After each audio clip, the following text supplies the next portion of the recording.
नमस्कार दोस्तों, हमारे मंच पर आप सभी का स्वागत है।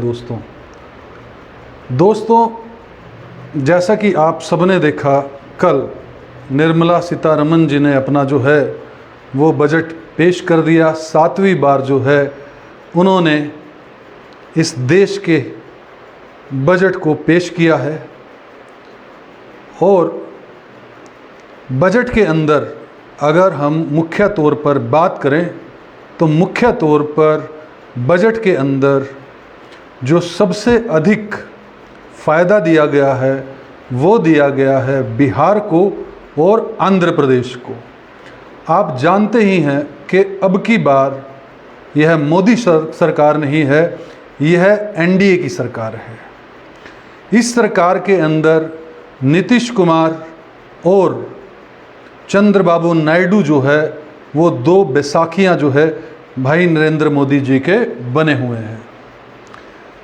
बात करते हैं कल के बजट की। कल के बजट के अंदर जो बिहार को है वो 58,000 करोड़ रुपया लगभग जो है वो अलॉट किया गया है बजट के अंदर। और अगर आंध्र प्रदेश की बात की जाए तो आंध्र प्रदेश को भी 15,000 करोड़ रुपया सिर्फ और सिर्फ अमरावती, जो कि आंध्र प्रदेश की राजधानी जो है बनने वाली है, उसके लिए 15,000 करोड़ रुपया अलॉट किया गया। और ऐसा बताया जा रहा है 60,000 करोड़ रुपए का अलग से आंध्र प्रदेश के लिए प्रोविज़न रखा गया है, अलग अलग कामों के लिए, चाहे वो सड़क हो, इंफ्रास्ट्रक्चर हो, डेवलपमेंट हो, शिक्षा हो, स्वास्थ्य हो। इस तरह से 60,000 करोड़ रुपया और जो है वो आंध्र प्रदेश को जो है वो दिया जाएगा। दोस्तों अगर हम बात करें देश के अंदर जो बजट अब की बार पेश हुआ है वो 48.20 लाख करोड़ रुपए का हुआ है, जो पिछले बजट की तुलना के अंदर 6.58% ज़्यादा है। अब की बार जो है वो 48.20 लाख करोड़ का बजट आया और जो पिछला बजट था वो 44.90 लाख करोड़ का था। आइए जानने का प्रयास करते हैं पहले मिनिस्ट्री के अंदर जो है किस मंत्रालय को जो है कितना पैसा वित्त मंत्री जी ने अलॉट किया है। सबसे पहले डिफेंस की बात करते हैं। डिफेंस को सबसे ज़्यादा 6,21,940 करोड़ रुपया जो है वित्त मंत्रालय ने जो है अलॉट किया है, जो उन्हें 8 महीने, जो बचे हुए 8 महीने हैं उसके लिए दिया जाएगा। अगर हम रोड और ट्रांसपोर्ट की बात करें, सड़क व परिवहन की बात करें, तो उसके लिए 2,78,000 करोड़ रुपया जो है वो अलॉट किया गया है। अगर हम रेलवे की बात करें तो रेलवे के लिए 2,55,393 करोड़ रुपया जो है वो वित्त मंत्रालय ने अलॉट किया है। अगर हम एजुकेशन की बात करें, शिक्षा के लिए 1,20,627 करोड़ रुपए अलॉट किया है। अगर हम होम मिनिस्ट्री, अमित शाह का जो डिपार्टमेंट है, अगर उसकी बात करें तो उसके लिए 2,19,643 करोड़ रुपए जो है वो अलॉट किए गए हैं। अगर हम ग्रामीण विकास करें, रूरल डेवलपमेंट की बात करें, तो उसके लिए 1,80,233 करोड़ रुपए जो है वो फाइनेंस मिनिस्ट्री ने अलॉट किया है, एनडीए सरकार ने दिए हैं। अगर हम पावर मंत्रालय की बात करें, जिसके खट्टर साहब हमारे जो हरियाणा के मुख्यमंत्री थे वो इस वक्त मंत्री हैं, उसको 20,562 करोड़ रुपया, कुल जो है पावर के ऊपर 20,562 करोड़ रुपए जो है वो प्रोविज़न दिया है इस बार। अगर संचार डिपार्टमेंट की बात करें, संचार मिनिस्ट्री की बात करें, जिसके अंदर टेलीकम्युनिकेशन आता है, उसको 1,37,293 करोड़ रुपए जो हैं वो फाइनेंस मिनिस्ट्री ने अलॉट किए हैं। दोस्तों अगर हम एग्रीकल्चर की बात करें, क्योंकि अगर इस देश की रीढ़ की हड्डी जो है वो एग्रीकल्चर है। इस देश के अंदर जो सबसे ज़्यादा जो अगर व्यवसाय है, बड़ा व्यवसाय है, वो एग्रीकल्चर का है। उसके लिए एनडीए सरकार ने 1,32,469 करोड़ रुपए जो हैं वो अलॉट किए हैं। अगर हम हेल्थ डिपार्टमेंट की बात करें, हेल्थ मिनिस्ट्री की बात करें, तो उसके लिए 90,958 करोड़ रुपए जो हैं वो फाइनेंस मिनिस्ट्री ने अलॉट किए हैं दोस्तों। ये टोटल सभी मिनिस्ट्रीज़ को जो है ये टोटल जो है बजट का इतना रुपया अलॉट किया गया है। मैं आपको बता दूं, जैसा कि कल हमने एक वीडियो बनाया था, उसके अंदर चर्चा की थी कि चिकित्सा मतलब हेल्थ और जो है एजुकेशन, शिक्षा जो है वो इस देश के अंदर मुफ्त होनी चाहिए। और इस देश के अंदर अगर सबसे बुरी हालात के अंदर है तो वो हेल्थ और एजुकेशन ही है। और इस अभी जो ज़रूरत थी, इस वक्त 3.3 लाख करोड़ रुपए की हेल्थ डिपार्टमेंट को, हेल्थ मिनिस्ट्री को ज़रूरत थी। लेकिन जब हमने चर्चाएं सुनी, जब हमने डिबेट सुनी अलग अलग न्यूज़ चैनल्स पर, तो प्रवक्ता जो बीजेपी के हैं वो ये पल्ला झाड़ते हुए नज़र आए कि जो हेल्थ और जो शिक्षा का मामला है वो सिर्फ़ और सिर्फ स्टेट का इशू होता है। मतलब शिक्षा और हेल्थ के ऊपर जो है वो काम करना होता है सिर्फ राज्य सरकारों को। इसके अंदर केंद्र सरकार का जो है कोई रिस्पॉन्सिबिलिटी नहीं होती। लेकिन फिर भी लगभग अगर बात करें तो 2,10,000 12,000 करोड़ के आसपास जो है वो केंद्र सरकार ने, एनडीए की सरकार ने शिक्षा और स्वास्थ्य के अंदर अलॉट किया है। दोस्तों, अगर मैं अपने विश्लेषण की बात करूं, अपनी सोच की बात करूं, तो देश को कम से कम हर साल 5 लाख करोड़ रुपया हेल्थ पर और 5 लाख करोड़ रुपया शिक्षा पर खर्च करना चाहिए। चाहे वो दोनों सरकारें मिलकर करें, केंद्र और राज्य सरकार मिलकर करें, लेकिन इससे कम के अंदर जो है जो इंफ्रास्ट्रक्चर एजुकेशन को चाहिए, जो इंफ्रास्ट्रक्चर हेल्थ को चाहिए, वो नहीं हो पाएगा।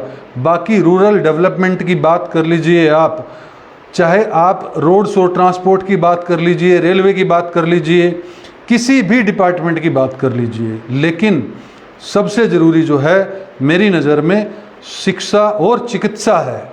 और जब तक वो अच्छी नहीं होगी, वो उच्च क्वालिटी की नहीं होगी, जब तक वो हाई एजुकेशन नहीं होगी, तब तक इस देश का भविष्य जो है वो स्वर्णिम नहीं हो सकता।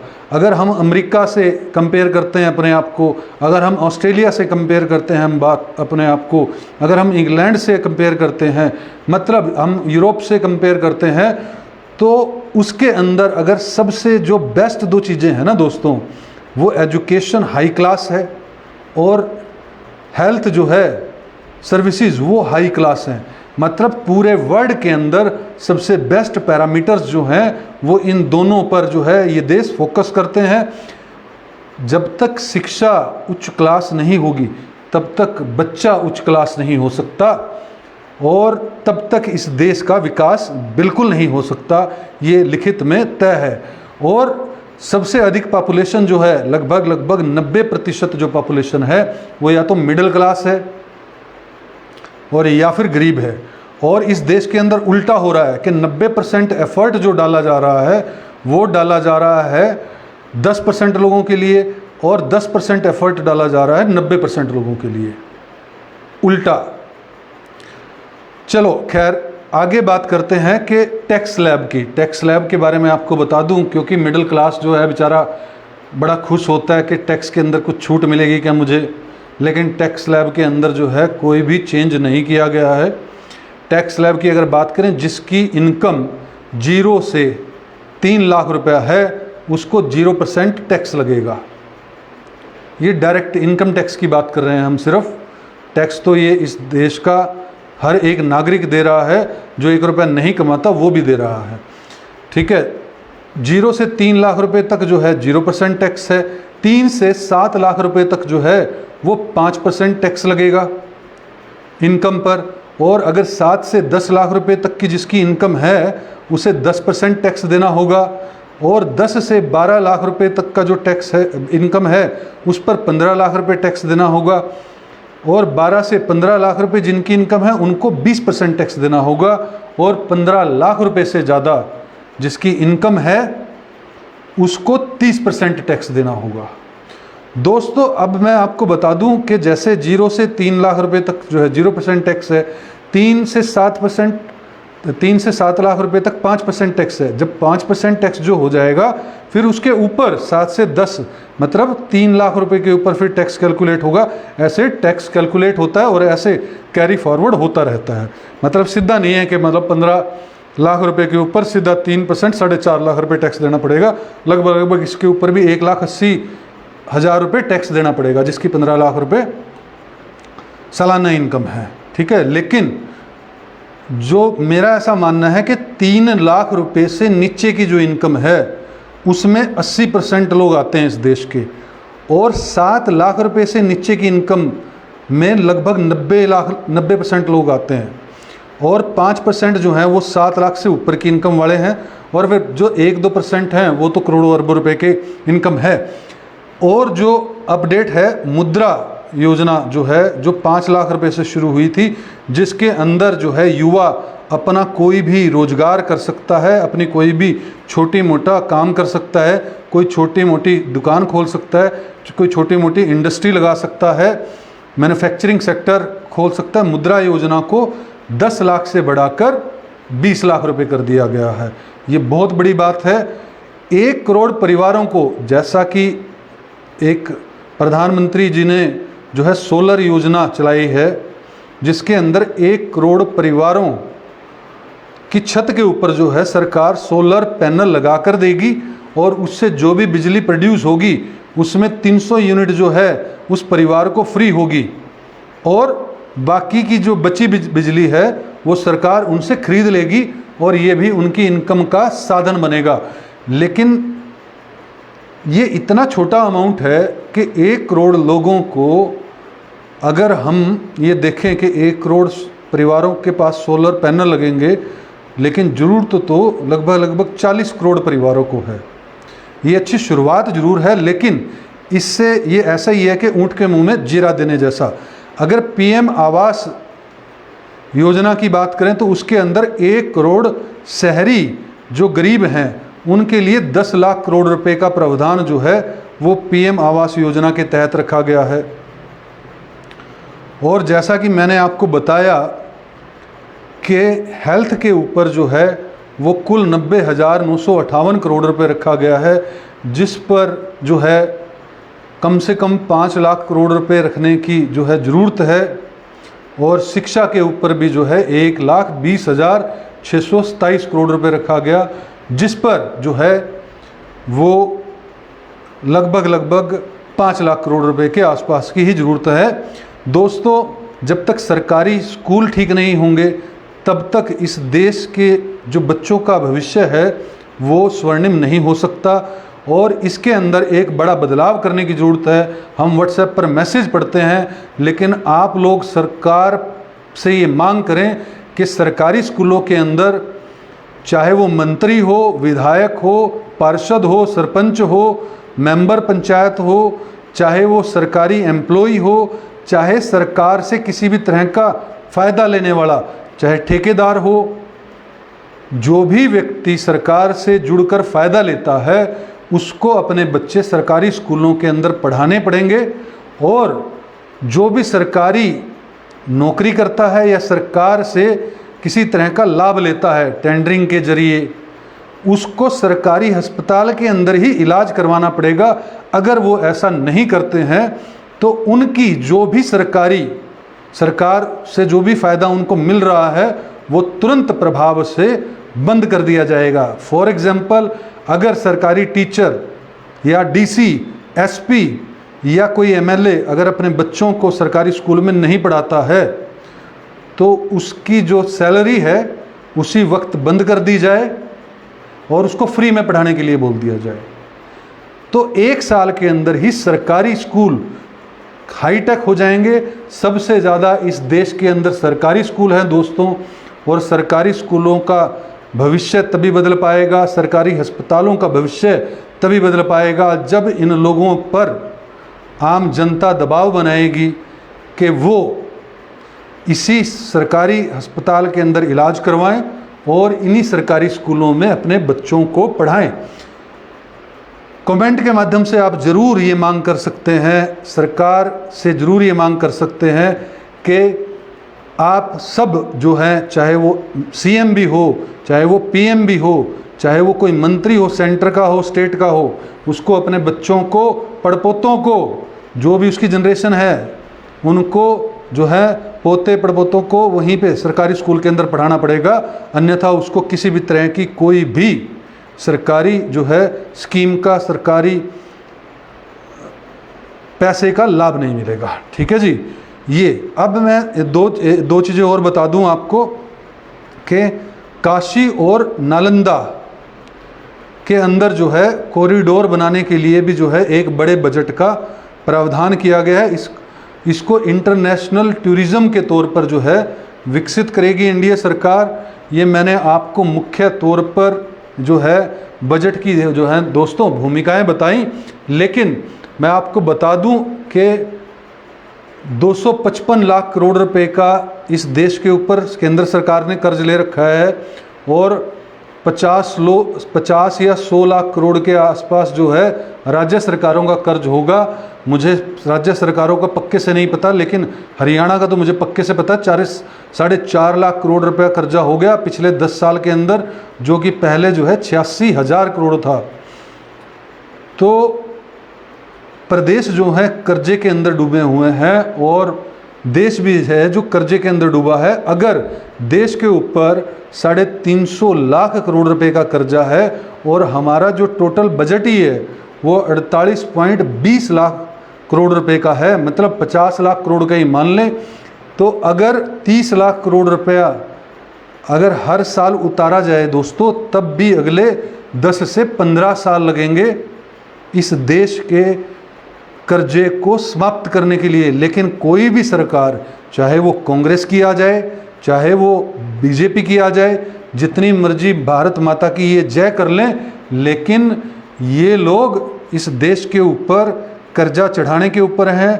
आप ये बात मान कर चल लीजिए कि आपके हर एक परिवार के सदस्य के ऊपर लाखों रुपए का कर्जा जो है इस देश के नेताओं ने जो है वो चढ़ा दिया है। इस देश के सरकारों ने आपके ऊपर चढ़ाया हुआ है। अगर आप घर के अंदर 5 मेंबर है ना, तो कम से कम इस टाइम मान के चलना कि 10-15 लाख रुपए का सरकारी कर्जा जो है आपके ऊपर है। कभी सोच रहे हो कि मैंने तो कर्जा ले ही नहीं रखा। पहली बात तो ऐसे बच्चे है ही नहीं, ऐसे परिवार ही नहीं है जिसके ऊपर कर्जा ना हो। लेकिन ये एडिशनल कर्जे की बात बता रहा हूँ मैं आपको। तो ये जो फ्री की रेवड़ियाँ बांटी जा रही हैं, रेवड़ी बोलते हैं, उसके बजाय एजुकेशन और हेल्थ को अगर अगले 10 साल पूरी तरह से स्ट्रॉन्ग किया जाए, हाईटेक किया जाए, एजुकेशन अगर पूरी हाईटेक कर दी जाए, तो किसी को फ्री में कुछ देने की ज़रूरत नहीं पड़ेगी। इतनी काबिलियत परमात्मा ने इंसान के अंदर जो है बना के भेजी है कि वो अपने, अगर उसकी स्किल को सही से डेवलप कर दिया जाए, तो वो अपने आप का और अपने परिवार का जीवन यापन करने में सक्षम है। लेकिन यही सरकारें कभी नहीं चाहती। वो अपना विकास करती हैं सरकारें, उनके नेताओं का विकास होता है, उनके परिवारों का विकास होता है। उनके परिवार जो हैं विदेशों के अंदर पढ़ रहे होते हैं, उनके बच्चे, उनकी जब भी कोई हेल्थ इशू आता है तो बड़े से बड़े देश का हॉस्पिटल या बड़े से बड़े वर्ल्ड के हॉस्पिटल में उनका इलाज हो रहा होता है। सरकारी के अंदर वो जाके देखने भी नहीं जाते बीमार होने के टाइम पर कि यहाँ चलो चले ही जाते हैं, एक बार चेकअप करवा लें।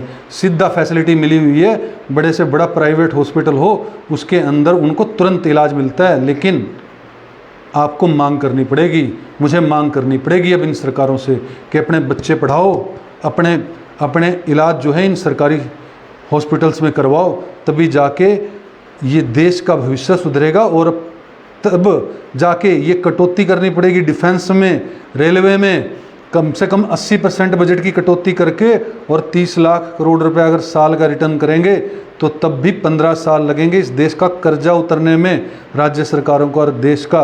लेकिन इनकी नीयत किसी की भी नहीं है, सिर्फ भारत माता की जय बोलते हैं और हम लोग भावना में बहते हैं। तो ये मैं कोई भाषण नहीं दे रहा दोस्तों, लेकिन आपको सच्चाई से रूबरू होना चाहिए। अंधभक्त की तरह जो है हम आंखें बंद करके किसी की भी जय ना करें, लेकिन ये सच में देखें कि हम खुद लाखों रुपए के कर्जे पे सरकार ने चढ़ाए हुए हैं और ये बढ़ता जा रहा है, कम नहीं हुआ आज तक। सिर्फ सपना दिखाते हैं 25 साल बाद जो है ऐसा विकसित देश हो जाएगा कि यहाँ सारे करोड़पति होंगे। लेकिन ये पक्का है कि अगर इसी हिसाब से चलेंगे तो करोड़ों रुपए में हर परिवार कर्जे में पक्का होगा, चाहे आपने लिया हो या ना लिया हो। इस वीडियो के अंदर इतना ही। अच्छी लगे तो इसको लाइक और शेयर कीजिएगा दोस्तों, और हमारे मंच को सब्सक्राइब कीजिएगा। जय हिंद, जय भारत।